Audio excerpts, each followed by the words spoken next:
Hey guys, this is Suman your maths teacher. स्वागत है आपका अल्फाबेटा स्टडी यूट्यूब चैनल में। गाइस, इस सीरीज में हम कर रहे हैं सीटेट के पेपर में आने वाले मैथ के सिलेबस को complete by the concept and the formula.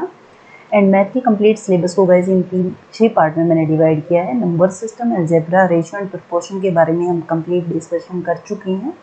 Geometry के हमने 3 पार्ट कर लिए थे, आज हम 4th पार्ट करेंगे। एंड हम डिस्कस कर रहे थे प्लेन फिगर्स के बारे में। ट्रायंगल हम कंप्लीट कर चुके थे, आज हम बात करेंगे क्वाड्रिलेटरल एंड सर्कल के बारे में। सो क्वाड्रिलेटरल के हम बारे में बात करें तो क्वाड्रिलेटरल फिगर ऐसी 4 लाइन सेगमेंट की बनी हुई क्लोज फिगर होती है जिसमें चारों एंगल का सम जो होता है वो हमारे पास क्या होता है 360 डिग्री होता है। ठीक है, 360 डिग्री होता है। एंड हम टाइप के बारे में बात करें कि क्या क्या टाइप्स होते हैं क्वाड्रिलेटरल के, तो sphere, rectangle, parallelogram, trapezium, rhombus, kite, ये सब टाइप होते हैं। और इनके डिटेल एक्सप्लेनेशन हम करें तो स्फीयर हमारे पास क्या होता है 4 लाइन सेगमेंट की क्लोज फिगर, जहां हमारे पास क्या होंगे चारों साइड्स इक्वल होंगी। All the 4 sides are equal, that means A B equal to B, C equal to C, D equal to D A, and each angle is equal to 90 degree. हर एक angle कितने degree का होगा 90 degree का होगा। And diagonal एक दूसरे को बाइसेक्ट करेंगे, दैट मीन्स दो इक्वल पार्ट में डिवाइड करेंगे। एंड जो डायगोनल्स मीट करेंगे वो कितने डिग्री पे मीट करेंगे 90 डिग्री पे मीट करेंगे। सपोज कीजिए ओ पॉइंट है, बाइसेक्ट करने का मीनिंग क्या होता है ए ओ इक्वल होगा ओ सी के एंड बी ओ इक्वल होता है यहाँ से ओ डी के। और यहाँ जो एंगल बनेगा वो हमारे पास क्या बनता है 90 डिग्री का, that means angle B A O B equal to angle B O C, angle C O D and angle D O A, सभी हमारे पास क्या होंगे 90 डिग्री की होंगे। अब हम बात करें रेक्टेंगल के बारे में, तो रेक्टेंगल में क्या होता है अपोजिट साइड्स हमारे पास इक्वल होती हैं। अपोजिट साइड्स आर इक्वल, इसका मीनिंग क्या है हमारे पास ए बी इक्वल है सी डी के एंड बी सी इक्वल है ए डी के। Each angles is equal to 90 degree, that means angle A, angle B, angle C and angle D, हर एक एंगल हमारे पास 90 डिग्री का होगा। एंड डायगोनल एक दूसरे को बाइसेक्ट तो करेंगे, बाइसेक्ट का मीनिंग दो इक्वल पार्ट्स में डिवाइड तो करेंगे, that means A O equal होगा यहाँ पर हमारे पास ओ सी के एंड यहाँ से एंड डी ओ इक्वल होगा हमारे पास ओ डी के। बट वो एक दूसरे को राइट एंगल पे बाइसेक्ट नहीं करेंगे, bisect each other at right angle. ये जो डायगोनल्स है वो 90 डिग्री पे बाइसेक्ट नहीं करते, note bisect each other at right angle पे बाइसेक्ट नहीं करते, नोट बाय राइट एंगल। ठीक है, एंड हम बात करें पैरेललोग्राम की। पैरेललोग्राम में क्या होगा opposite sides are equal, that means A B equal to C D and B C equal to A D होगा। Opposite angles are equal, that means यहाँ से एंगल ए जो होगा, एंगल ए जो होगा वो इक्वल होगा एंगल सी के एंड यहाँ से एंगल बी जो होगा वो इक्वल होगा एंगल डी के। And both the diagonals bisect each other but are unequal, दोनों के दोनों बाइसेक्ट तो करेंगे। बाइसेक्ट करने का मीनिंग हमारे पास क्या होगा ए ओ इक्वल होगा ओ सी के एंड बी ओ जो होगा वो इक्वल होगा ओ डी के, बट दोनों के दोनों इक्वल नहीं होंगे। इसका मीनिंग हमारे पास ए सी जो है वो इक्वल नहीं होगा बी डी के। ठीक है, अब हम बात करें ट्रेपेजियम हमारे पास क्या होता है 4 लाइन सेगमेंट की क्लोज फिगर तो होता है, बट इसमें क्या होते हैं अपोजिट साइड्स हमारे पास क्या होंगे पैरेलल होंगे, that means A B parallel होगा सी डी के। और हाइट की अगर हम बात करें तो यहाँ ए डी सपोज कीजिए ए ई मैं नाम देती हूँ इसको, तो हमारे पास ए ई क्या करेगा हाइट को डिनोट करेगा। ठीक है, जब हम एरिया निकालते हैं तब ये यूज होता है।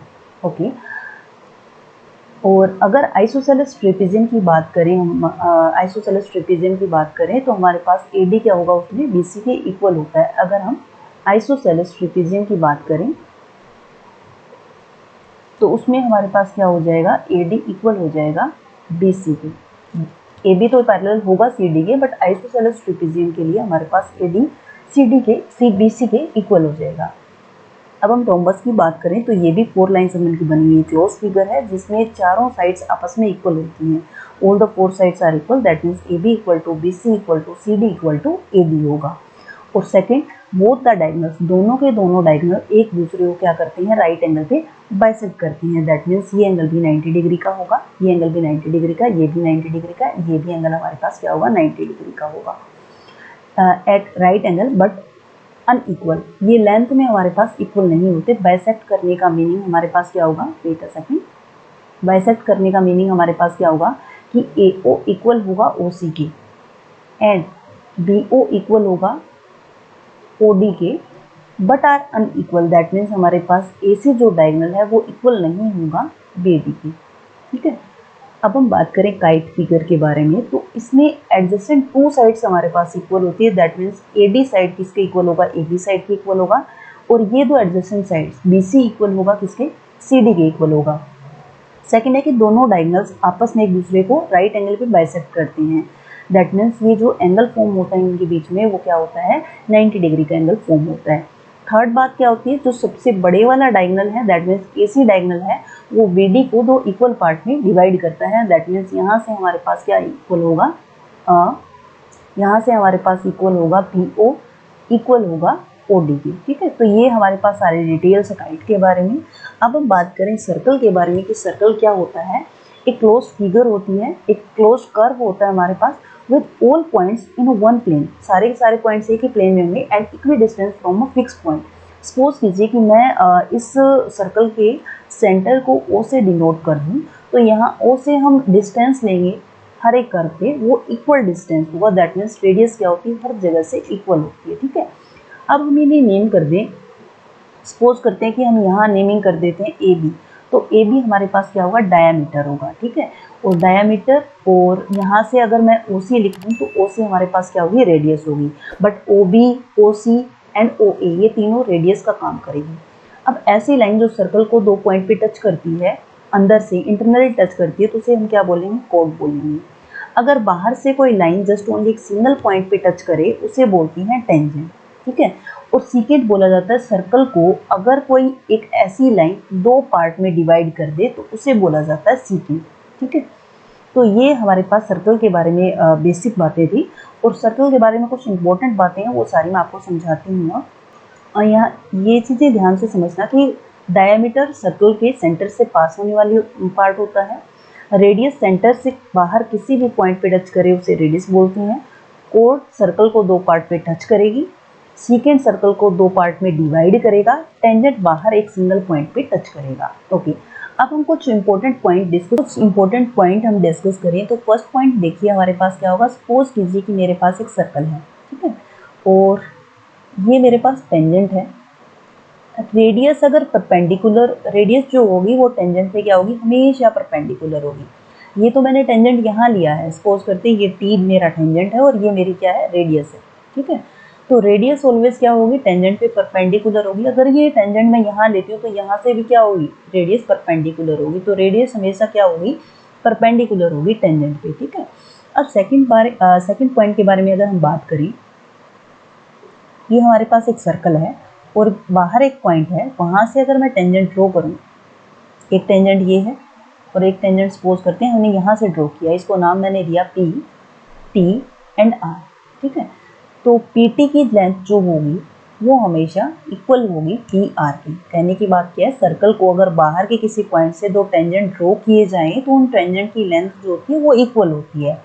एंड सेकेंड, अभी मैंने बात की कि रेडियस क्या होगी, परपेंडिकुलर होगी। अगर यहाँ से मैं एक ओ लूँ, ओ टी एक रेडियस हम ड्रॉ करें और यहाँ से ओ आर रेडियस ड्रॉ करें, तो यहाँ पर हमारे पास क्या होगा, ओ टी जो होगा वो परपेंडिकुलर होगा किस पे, tangent R T P T पे, टेंजेंट पी टी पे। ठीक है, और यहाँ से अगर मैं रेडियस की बात करूँ ओ आर, वो भी क्या होगी, परपेंडिकुलर होगी किस पे, पी आर पे। ओके, अब हम थर्ड बारे में डिस्कस करें कि अगर मान लीजिए एक सर्कल है, ठीक है, और सपोज करते हैं कि ये हमारे पास क्या है, कोड है। ओके, सेंटर से अगर हम कोई परपेंडिकुलर डालते हैं, सेंटर से मैंने कोड पे, सपोज कीजिए मेरे पास ए बी एक कोड है और ये पॉइंट मेरा सी है, मैंने सेंटर से एक परपेंडिकुलर डाला कोड पे, तो वो परपेंडिकुलर जो सेंटर से आएगा वो इस कोड को दो इक्वल पार्ट में डिवाइड करेगा, दैट मीन्स ए सी मेरे पास किसके इक्वल होगा, सी बी के इक्वल होगा। ओके, अब हम फोर्थ पार्ट के बारे में डिस्कस करें। तो सर्कल पे अगर हमने दो इक्वल लेंथ की कोड ड्रॉ की, सपोज कीजिए ये मेरा सेंटर है सर्कल का और एक कोड हमारे पास ये है, दूसरी ये है। ठीक है, हमने इसका नाम दे दिया ए बी एंड दूसरी कोड को अगर मैंने नाम दिया है सी डी। अगर ए बी इक्वल है सी डी के, तो सेंटर पॉइंट से डाला गया डिस्टेंस, सपोज कीजिए ये मेरा D1 है यहाँ तक का, और यहाँ से मैंने D2 ड्रॉ किया, तो ये जो लेंथ होगी, अगर हमारे पास कोड की लेंथ इक्वल है तो सेंटर से डाला हुआ डिस्टेंस भी हमारे पास क्या इक्वल होगा, डिस्टेंस भी इक्वल होगा, D1 भी किसके इक्वल होगा, D2 के इक्वल होगा। ओके, हम अब 5th पॉइंट डिस्कस करें। एक सेमी सर्कल अगर हम ड्रॉ करते हैं तो वहाँ सेमी सर्कल से, यानी कि अगर मैं सर्कल का पार्ट लूँ तो ये ए बी हमारे पास क्या करेगा, डायमीटर का काम करेगा ना। तो यहाँ से अगर हम सर्कल के ऊपर जो भी एंगल फॉर्म करेंगे वो हमारे पास कितने डिग्री का बनेगा, वो 90 डिग्री का एंगल फॉर्म होगा। अच्छा, ये कहाँ से रिजल्ट निकल के आया है, 6th पॉइंट अगर हम बात करें कि सर्कल है हमारे पास। ओके, अगर मैं सेंटर से रिफ्लेक्ट होती हैं 2 रे, ठीक है, या फिर 2 रेडियस रिफ्लेक्ट होती हैं, और सेंटर सर्कल के किसी भी पार्ट पे, बाहरी आउटर पार्ट पे जो भी एंगल फॉर्म करेगा, दैट मीन्स अगर ये एंगल बनाएगा x, ठीक है, ये एंगल बनाएगा x, तो ये एंगल हमारे पास क्या होगा, 2x होगा। ये रिजल्ट काफ़ी जगह यूज भी होगा गाइस। क्या कहने का बात है, सेंटर से रेडियस रिफ्लेक्ट होकर के सर्कल के किसी भी पार्ट पे एंगल बनाएगी, वो एंगल हाफ होगा सेंटर पे बनने वाले एंगल की, यानी कि आधा होगा। या फिर हम क्या कहें कि सर्कल के बाहर वाले पार्ट पे जो भी एंगल बनेगा वो लाइनें रिफ्लेक्ट होकर सेंटर पे जो एंगल बनाएगी वो कितना होगा, दुगना होगी। अब यहाँ इसी का ही तो ये पार्टीशन है कि सेंटर से रेडियस आई, सर्कल पे इन्होंने क्या किया, रिफ्लेक्ट होकर सर्कल की बाहर की बाउंड्री पे जो एंगल बनाएगा वो हाफ होगा। यहाँ एंगल कितना है, 180 डिग्री का, ये एंगल कितना है, 180 डिग्री का, और फिर ये एंगल कितना हो जाएगा हमारे पास, 90 डिग्री का। आई होप ये कंसेप्ट आपको समझ आ रहे होंगे। नाउ हम बात करें कि अगर मान लीजिए कि आपको 3 नॉन कोलिनियर पॉइंट्स गिवन है, 7 पॉइंट्स हो गए थे ना, एक सेकेंड, ये 6 पॉइंट हो गए थे। अब 7 पॉइंट के बारे में हम डिस्कस करें।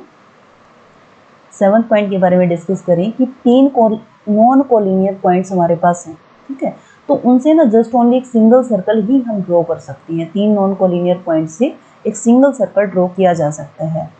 3 नॉन कोलिनियर, कोलिनियर होता है एक सीधी लाइन में पॉइंट्स होना, 3 non collinear points form a single circle, ठीक है, ये भी एक मेन पॉइंट आपको याद रखना है। और 8 पॉइंट ये है कि अगर मान लीजिए सर्कल के अंदर कोई क्वाड्रिलेटरल हम ड्रॉ करें और उसके चारों वर्टेक्स टच करें उस सर्कल को, उसके चारों वर्टेक्स टच करें एक सर्कल को, तो ऐसे क्वाड्रिलेटरल को हम क्या बोलेंगे, साइक्लिक क्वाड्रिलेटरल बोला जाता है, ठीक है। क्या बोलते हैं इसको, साइक्लिक क्वाड्रिलेटरल बोलते हैं। और इसकी प्रॉपर्टी क्या होती है कि इसके अपोजिट एंगल का सम हमारे पास क्या होता है, 180 होता है। That means angle A plus angle C equal होगा 180 डिग्री के, and angle B plus angle D हमारे पास क्या होगा, 180 डिग्री के इक्वल होगा। ये प्रॉपर्टी होती है साइक्लिक क्वाड्रिलेटरल की। तो यहाँ पे हमारा सर्कल से रिलेटेड सारा कंसेप्ट क्लियर होता है, एंड क्वाड्रिलेटरल का भी सारा कंसेप्ट क्लियर होता है।